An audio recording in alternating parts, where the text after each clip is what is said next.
खबर रायबरेली से। रायबरेली में विकास कार्यों व कानून व्यवस्था की समीक्षा बैठक करने पहुंचे प्रमुख सचिव पिछड़ा वर्ग कल्याण एवं दिव्यांगजन सशक्तिकरण विभाग उत्तर प्रदेश शासन तथा जिले के नोडल अधिकारी सुभाष चंद्र शर्मा। कलेक्टर सभागार में नोडल अधिकारी की अध्यक्षता में हुई बैठक में जिलाधिकारी, पुलिस अधीक्षक सहित विभिन्न विभाग अधिकारी उपस्थित रहे। नोडल अधिकारी ने पिछड़ा वर्ग एवं दिव्यांगजन कल्याण योजनाओं की प्रगति, लाभार्थियों तक पहुंच, छात्रवृत्ति वितरण, सामूहिक विवाह योजना, कन्या सुमंगला योजना तथा अन्य विकास परियोजनाओं की विस्तृत समीक्षा की। उन्होंने निर्देश दिए कि सभी योजनाओं का लाभ पात्र व्यक्तियों तक समयबद्ध पहुंचे तथा परियोजनाओं गुणवत्ता के साथ पूर्ण हो।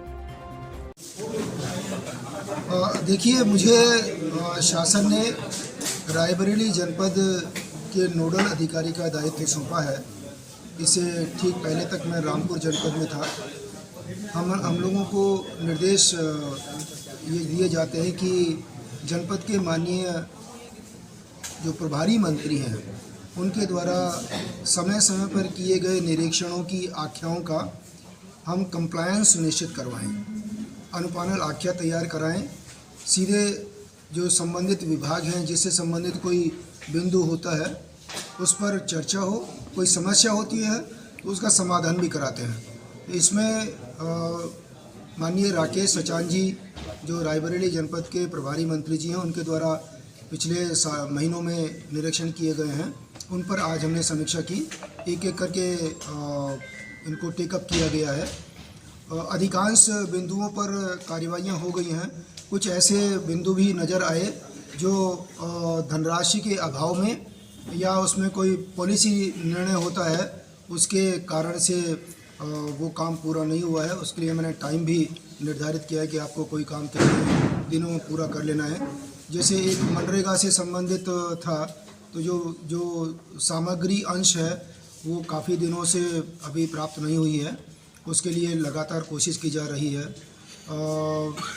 एक स्टेडियम से संबंधित भी बिंदु आया था जो खेलो इंडिया की तरफ से है। भारत सरकार से धनराशि आना बाकी है। विद्युत की सप्लाई कैसी हो रही है, मुझे बताया गया है कि ग्रामीण क्षेत्रों में 17-18 घंटे का जो रोस्टर होता है उसमें मोर और लेस उसका पालन किया जा रहा है। और इस शहरी क्षेत्रों में 23.5 घंटे की बिजली जो और पावर कट होते हैं उसको काटते हुए, उसको छोड़ते हुए ये पूरा किया जा रहा है। एक जो पेयजल योजनाएं हैं उसकी प्रगति ज़रूर मुझे थोड़ी धीमी लगी है। 65 से 70% कार्य अभी तक पूर्ण हुआ है। जो जल जीवन मिशन का कार्य है जारी था। अभी धनराशि की बात ये बताई गई है कि उसको आना शेष है। जैसे वो आती है तो काम और स्पीड अप होगा। इस समय किसानी के जो कार्य हैं, खाद बीज की उपलब्धता है, बुआई पूरी हो गई है। ये जैसे मुझे जिला कृषि अधिकारी ने और AR कोऑपरेटिव ने बताया है, इस वक्त खाद की कोई कमी नहीं है। बीज उपलब्ध करा दिया गया है। अब नहरों में पानी भी है। टॉप ड्रेसिंग के लिए यूरिया की उपलब्धता बनी हुई है यहाँ पर। तो ये भी मुझे बताया गया कि यहाँ की कोऑपरेटिव बैंक अच्छा काम करती है। तो इस रूप में किसानों को कोऑपरेटिव सोसाइटी से खाद बीज की उपलब्धता भी कराई गई। मैंने इनको निर्देश दिया है कि देखिए, अब पानी देने के बाद में जैसे जैसे फसल बड़ी होती है तो प्लांट प्रोटेक्शन से संबंधित जो कार्य हैं वो उनकी ज़रूरत पड़ेगी। जो PPO करते हैं, इंसेक्टिसाइड्स वगैरह की उपलब्धता सुनिश्चित करा ली जाए। तो एक जो स्वयं सहायता समूह बने रहते हैं उनके बारे में मैंने अपने से भी इनको निर्देश दिया है कि आप देखिए बैंक से लोन समय से हो, वो कैसे कार्य कर रही है महिला समूह। कुछ नए ज़माने के जो कोर्स होते हैं उन पे भी हम लोग ध्यान दें। ये डिब्बाबंदी का काम कर रहे हैं। ट्रेडिशनल जो पशुपालन और खेती से संबंधित इश्यूज थे वो तो हैं ही, लेकिन नए ज़माने के जो ट्रेड्स हैं वो भी हम महिला स्वयं सहायता समूहों से संपन्न कराएं। एग्जीबिशन भी लगनी चाहिए ताकि इनके उत्पादों को मार्केट मिले, प्लेस मिले, पहचान मिले। हम उत्पादन तो करा देते हैं लेकिन विक्रय करने की कई बार चिंता नहीं करते हैं, तो वो चिंता होनी चाहिए। पुलिस से संबंधित 2-3 जो मुद्दे थे जो इसमें निरीक्षण आख्या में है,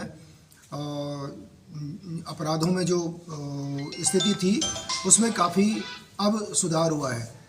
एकमात्र जो पिछली बैठक में बिंदु था माननीय मंत्री जी का कि चोरी की घटनाओं में वृद्धि हुई है। अभी मुझे एसएसपी साहब ने बताया कि यहाँ उसमें काफ़ी कमी आई है, सुधार हुआ है काफ़ी अच्छा। तो लॉ एंड ऑर्डर फ्रंट पर भी रायबरेली में इस वक्त काफ़ी अच्छा कार्य किया जा रहा है। तो मोटा मोटा यही था कि यहाँ हमने जो कार्य माननीय मंत्री जी ने और माननीय विधायकगण ने समय समय पर दिए हैं उनका पालन सुनिश्चित कराया।